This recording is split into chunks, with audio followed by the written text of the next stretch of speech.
News Review, here with From Gamers R Us, where gaming is everything. I'm your host, Drew Frere, and with me as always is my co-host, Casey Glenn. What's up, guys? This week we're going to bring you the latest news from the Rift, and coming up on the end of the season, a lot of people are trying to get their season rewards in. Just to remind you guys, that season does end on 11/11. The end was actually pushed ahead, so they're giving you some time to get those rewards that you've always dreamed and wanted for. One more chance to get my promotional done, man.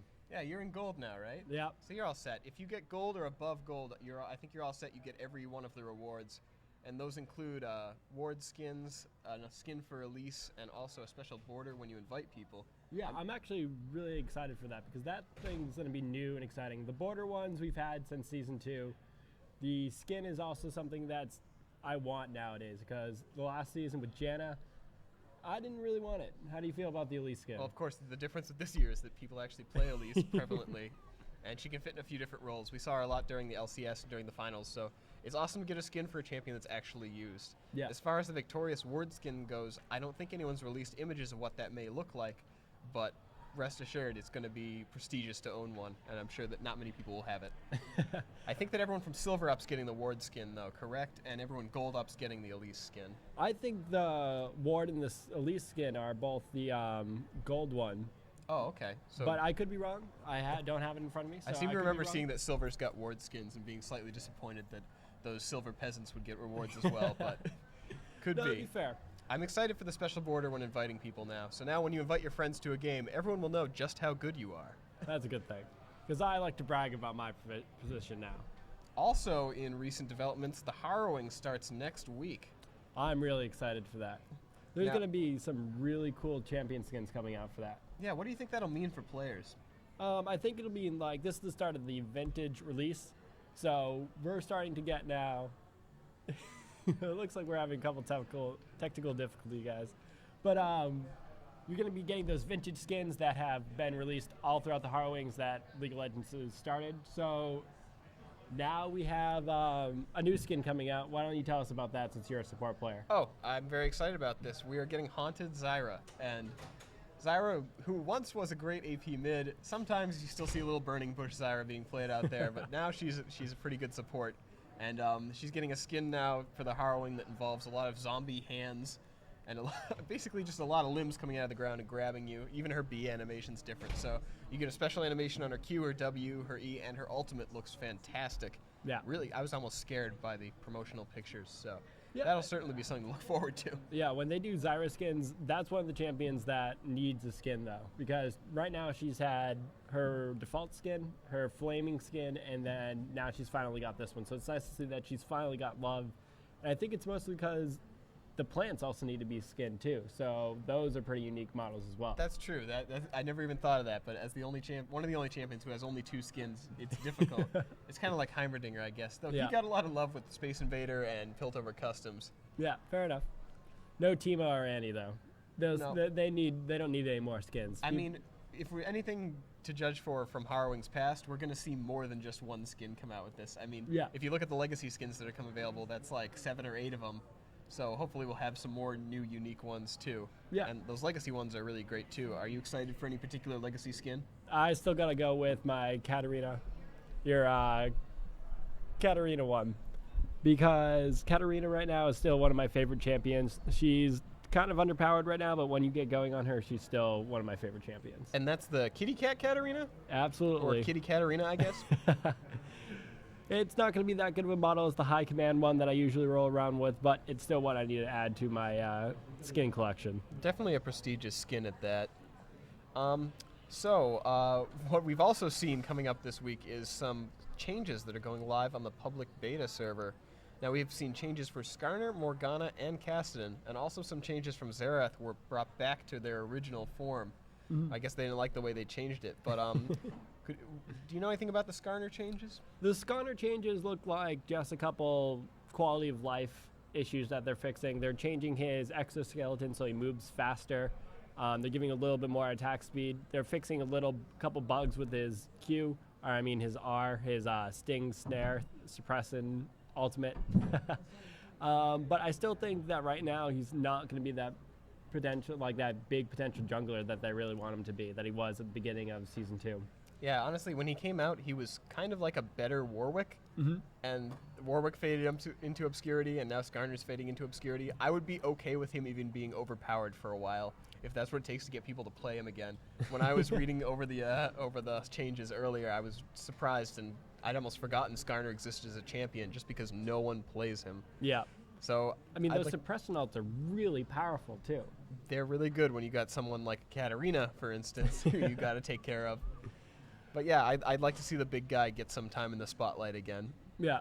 And speaking of people who have had time in the spotlight, Morgana's being changed. She kind of went from being really dominant and almost a ban every game back in the earlier Season 3 to being played rarely and sometimes a niche pick against like grab champions as a support. You could counter a Thresh or a Blitz grab with Morgana's Black Shield.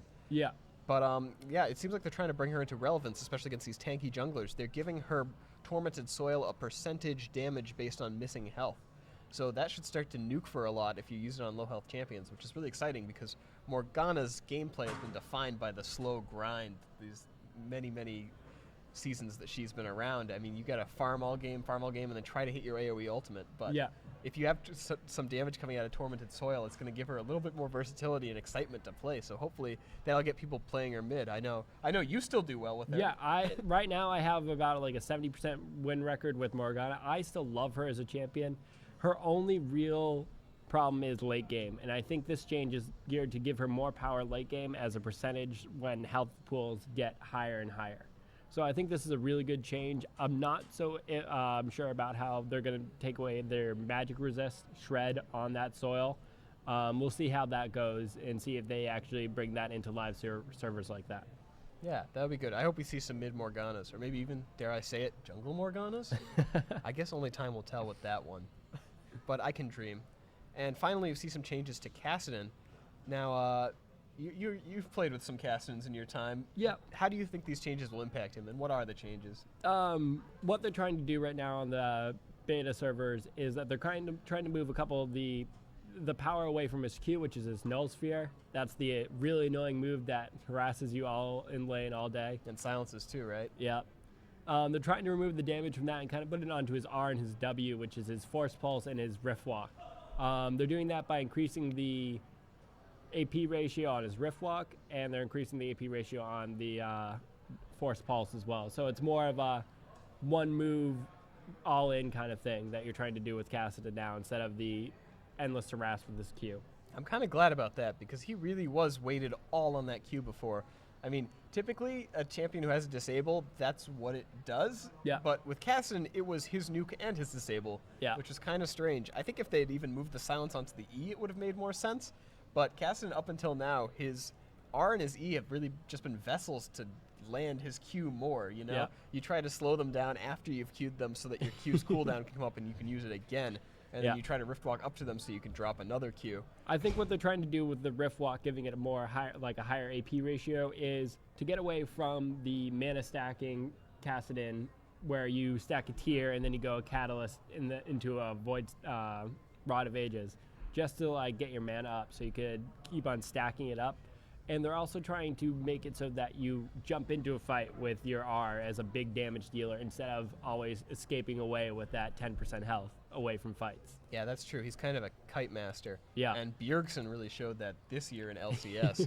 He really played Kassadin like no other. Yeah. So there's definitely a high skill ceiling there. I hope that by rearranging where his damage is, it'll help hopefully increase the skill it takes to play Kassadin and make him sort of even more utilitarian in that he can use his moves for other things instead of nuking one target with his Q and then waiting for another Q, you know? Yeah, definitely.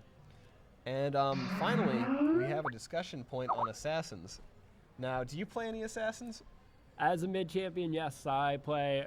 I used to love Akali when she was good, Diana, Zed. I love all those assassin-type champions. Those are my bread and butter. That's what I go through in every single game, is those high damage, high risk, high reward type champions. Yeah, and as a support player, I'm always banning Fizz whenever I can. That guy is broke at the moment, and he's getting even more broker, it seems, as the season goes on with what the players have been doing in LCS. You saw Fizz in almost every game he wasn't banned in. He's just definitely that hop, the playful trickster. He can stop any move in the game with that. It's pretty great. Yeah. But I think that brings us to a good point here where we have these assassin-type champions, and they've all had their moment in the sun where they've been first picked in every game or banned out in every game. But Riot doesn't really seem to have a good balancing option for them. What do you It's so think? true. Over the years, you've seen the Dianas, the Eves, the Akalis, the Fizzes come through, and they all come through, and they're really, really powerful for about a month or two, and then it seems like they just disappear into thin air as soon as they get nerfed. I think part of that is due to, I don't think they're made not viable by their nerfs. I think it's mainly the perception of them as no longer being any good because they've been nerfed from a like power level that's above the norm. Yeah. I think people see them as damaged goods, if you will, and they drop out of popularity. But I think the champions are still viable. I mean, if you go into rank these days and play for a while, you'll start to see like Akalis and Katarinas and stuff, who really have their mechanics together and do a really, really good job. And you kind of remember how those champions used to be. You mean I can't just like slam my face against the keyboard and win ranked games? I thought that's how you played Assassin. No. We're not playing Sona here. But yeah, I mean, there's kind of a Ferris wheel of brokenness, I believe it's been described by players better than I, where each champion kind of spends their time at the top, and then as soon as the nerf bat comes around, they drop all the way down to the bottom, and someone else gets into that position. Who do you think's at the top of that Ferris wheel right now? Right now, it would definitely be Ari, Zed, Kassadin, and Fizz. Oh, I didn't even think of Zed. Yep, all those champions are so, like, you can delete someone from the enemy team just instantly. It's so true. Yeah, especially Zed's mark. Do you think that Riot will have to downgrade those champions a little bit? And do you think that will resolve the issue? Or do you think you'll see someone else come to light on that? I mean, we've seen on the public beta, and we knew this was coming for a while, Ari nerfs. They've ended up changing her R, they've nerfed the damage on it, and they've kind of made it so that you have to hit your charm now. Your charm makes your enemy more vulnerable. It's like a death grasp, and it makes your spells more powerful against them. So if you hit your charm, you'll actually probably be just around the same damage as you are now, but you have to hit your charm on every one of those champions. So you can't just run into a 1v5 team fight and blow everyone up anymore. You know, I don't think that's a bad thing either. No. I mean, Ari used to just be a damage machine, and she'd spit out damage wherever she went. Like, she had tons of moves that just automatically hit the nearest thing to her for huge nukes. Yeah. And it's nice to hear that she's got like a skill shot sort of combo thing going on now. I mean, Yeah. Charm was always a great move, but the fact that it would integrate with other moves now, that's pretty good too. Yeah, and I mean, when I first started playing her, the way I would describe her is she was a sustained damage type of character, where she had a really low cooldowns, not huge nukes, but just a lot of damage coming out of her kit if you let her stay in a team fight. But over recent patches, she's just become more and more of a assassin type character without any of those nerfs. So you have sustained damage plus nuking power now, which just made her broken. She was picked and banned in almost every game in the Season 3 finals. And don't forget about that passive that keeps her in lane forever. And you see a resurgence with the champions, the nukers who have the sustain, like Gragas coming back into play, really. Yeah, like, who thought Gragas would be as prolific as he was in the World Championship? Yeah, I mean, I thought Scar was the only person that played Gragas still anymore, but apparently over the Korean and Asian scene, he's a really big champion right now. And we kind of saw why. He was a good counter to Orianna, which was another really contested pick. And he just does a lot of damage, and his displacement ult was really, really powerful. Definitely, and he's really good with all sort of ranges of players because he can either trade damage and sustain if you're really good, or you can screw up if you play him like me when I get stuck with a mid roll. You can afford to screw up and you get your health back over time. Yeah. So that's always a good thing about Gragas. But yeah, I really like the resurgence of sustainy mid nuke champions. Yeah. It's really exciting. It allows for more of a like skill contest between the two mids. Because you don't just have a one-button combo that blows up the other mid player. So it allows for a little bit more skillful play. Yeah.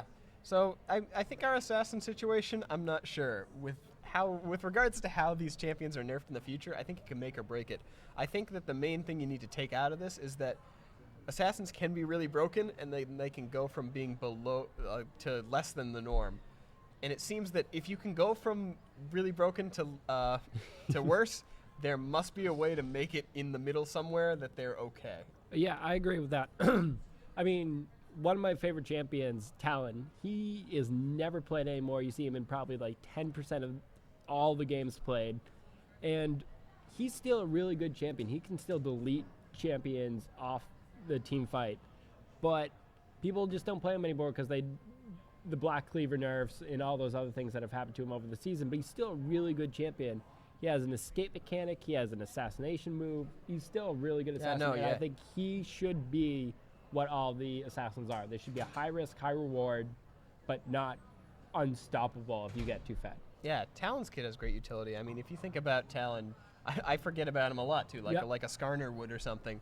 But he's got a lot of utility, and he's really fun to play. I actually have a friend who plays mostly Talon, so it's good to see him do stuff in games, and people oftentimes don't expect it because they're not used to seeing a Talon. Yeah, I mean, when I play people as Morgana, they're just like, they have no idea how to play against a Morgana because you just don't ever play against one. Yeah, I think the main thing we're trying to get at with this discussion is that if you take a champion and you stick with them, regardless of how the nerfs come, Riot's not going to throw you under the bus and make your champion suck. If you master the mechanics soundly, stick with the champion for a while, you're still going to be good regardless of what happens to your champion in the PvE or in the next patch. So I think that's all of our news for this week, unless you have anything else to talk about. No, I think that's good. Following shortly, we'll have the Gamers Are Us News Hour, where we'll talk about our latest news in the broader sense of the gaming world with all the consoles and other game releases. So stick with us. We'll be back in just a few moments. Have a good one, guys.